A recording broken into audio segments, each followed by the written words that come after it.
Well, I think we're pretty much ready to go here. So I am going to get the engine started. We will let it warm up. And once it has, I'm going to put on the load. The space heater on the right, I'm going to run it on low at 750 watts. And each of these lights are 200 watts each. So all in, I'm going to be pulling somewhere between 1100 and 1200 watts for about 5 hours.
It's been well over 6 hours, and this thing has performed flawlessly. So I would say the engine is broken in at this point, and we did lose the sunlight. So I'm going to take the load off, and then we'll get this thing inside for its first oil change.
It's hard to believe that this is break-in oil. I ran this engine for well over 6 hours, and the oil came out looking great. There is just a slight hint of metal in the oil, which is really good. I've broken in plenty of engines, and a lot of them don't come out looking this clean. Anyway, now that the engine's broken in, I am going to use 10W30 synthetic. I've already pre-measured out 650 milliliters, so we'll get that in the engine, and then we'll be ready to put this to the test.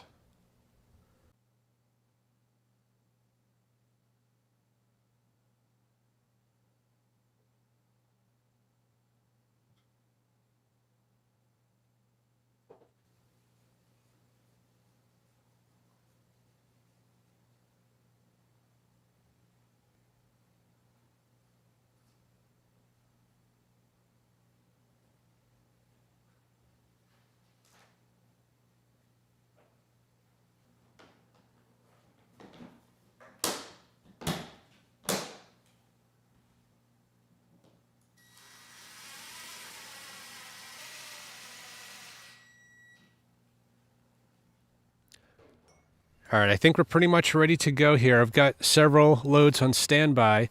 Starting with these space heaters on the right, they pull 1,500 watts each. So when they're both turned on, they'll be pulling 3,000 watts. And we also have some smaller loads here on the left. 4 lights in total. The top 2 pull 100 watts each. The bottom 2, 200 watts each. So when everything's turned on, we'll be pulling 3,600 watts. And that technically is an overload for this machine. This is only rated at 3,500 watts. So I think we're going to get pretty close. But as we approach the max load, that inverter module likely will shut down to protect itself. So the plan is to get the engine started. We will let it warm up. As it's doing that, we will double check the outputs. We'll actually check them a few times along the way. We use the kilowatt to see the voltage in the hertz, the oscilloscope to see what the output looks like, and the amp probe on the right here will measure the total harmonic distortion. That is a measure of how clean the power is. Utilities are allowed to provide THD up to 5%, and most traditional generators actually produce a lot of harmonic distortion, around 20 to 25%. But a machine like this, it should have some pretty low numbers, so that is something we will find out in a minute. So let's get the engine started and see how it does. And at various loads, I'm going to use this sound level meter so that we can see what the sound level is in decibels. So right now the engine is off, and without the engine running, we're coming in at about 50 decibels.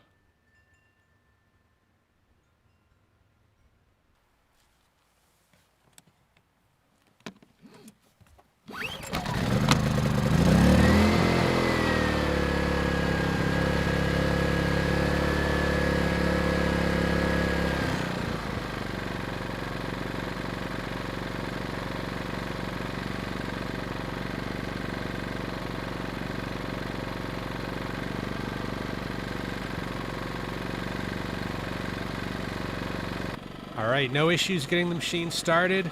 The auto idle is turned on and it's idling nice and low. It's super quiet. As far as the output, the sine wave looks really good, but there is a lot of glare. So I'm going to take a screenshot and just put that on your screen. And the THD without a load is extremely low at 0.1% THD. At no load and the eco switch turned on, it's pretty quiet.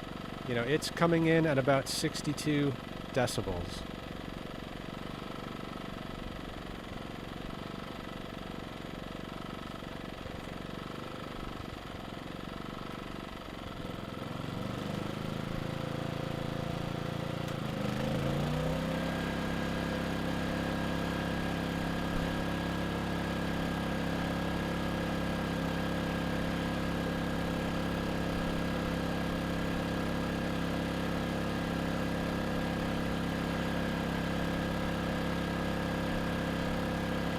So at 1,500 watts, the sine wave looks largely unchanged, and the THD came up a bit, but still quite low at 1.2% THD.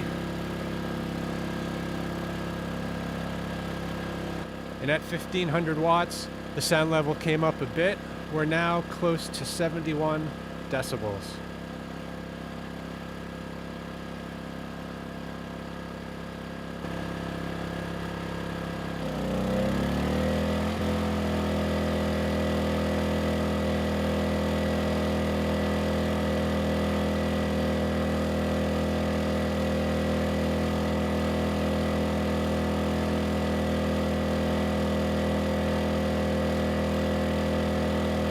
We're now pulling 3,000 watts, which is a pretty significant load. You can tell the engine, it is working quite a bit harder, but it is doing it without issue.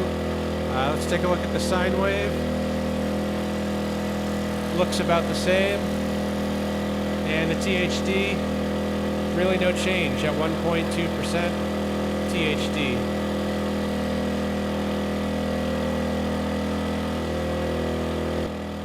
At 3,000 watts, the sound level did come up.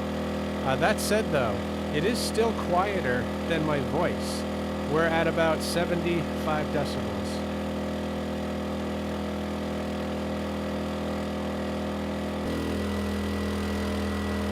So at 3,000 watts, that overload light, it is solidly off. But we are getting very close to an overload. So let's see how much this can take. I'm going to turn the top two lights on. They're 100 watts each. So now we're pulling 3,200 watts. No issues. So let's turn these off and turn one of the bottom ones on instead. So now we're back to 3,200 watts. And let's keep going. 3,300 watts.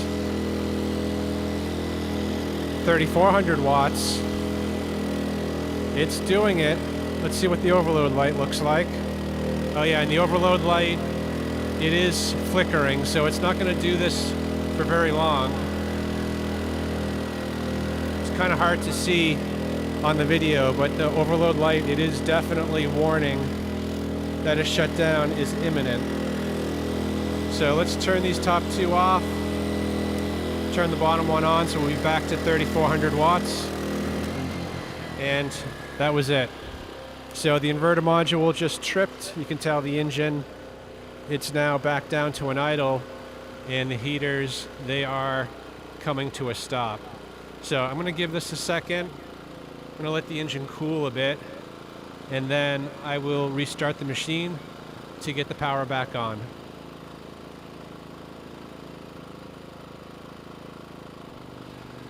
So we'll take the loads off. That way, when we restart, we're not stressing out the machine. You know, likely it would stall it if you started it with a load on.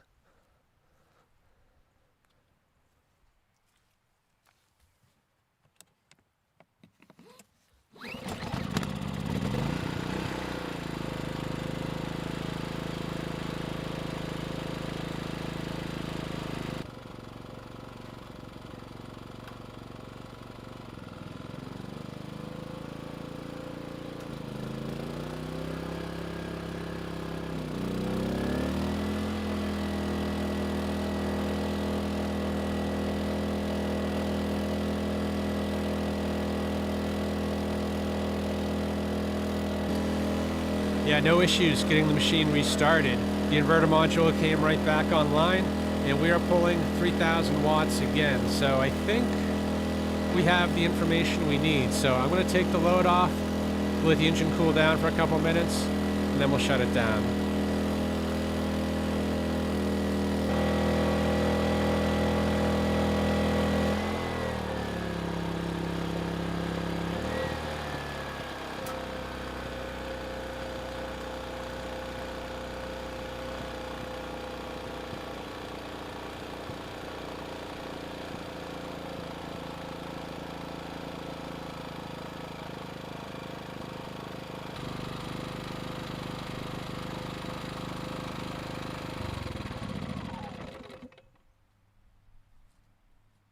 Well, this machine just handled everything I threw at it. That said, though, I'm not quite done with it yet. I do have another Erayak generator.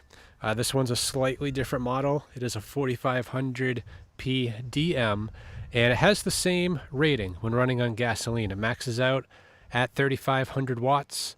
That said, though, there are a couple differences. You know, this machine does not have the auto idle feature, but instead it does have a carbon monoxide detector, and it also has a hookup for propane and natural gas. You know, in this case, I'm interested in the parallel feature. So I'm going to wire this generator to the one we just tested using the parallel kit. We'll do another quick test, but this time we'll try to pull 6,000 watts. I've got the parallel kit connected to both of these machines, and I also have now 6 space heaters connected to the parallel kit. So let's get the engines started, and we'll load it up to 6,000 watts.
impressive for such small machines.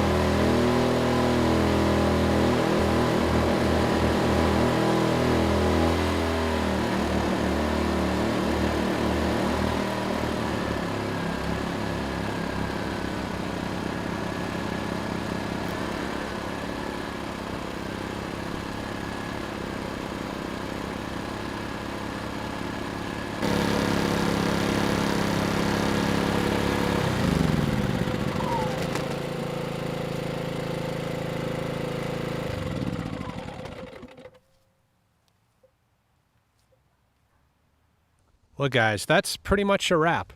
This machine here on the right, the Erayak 4500P, handled everything I threw at it. And it did exactly what the manufacturer said it could do.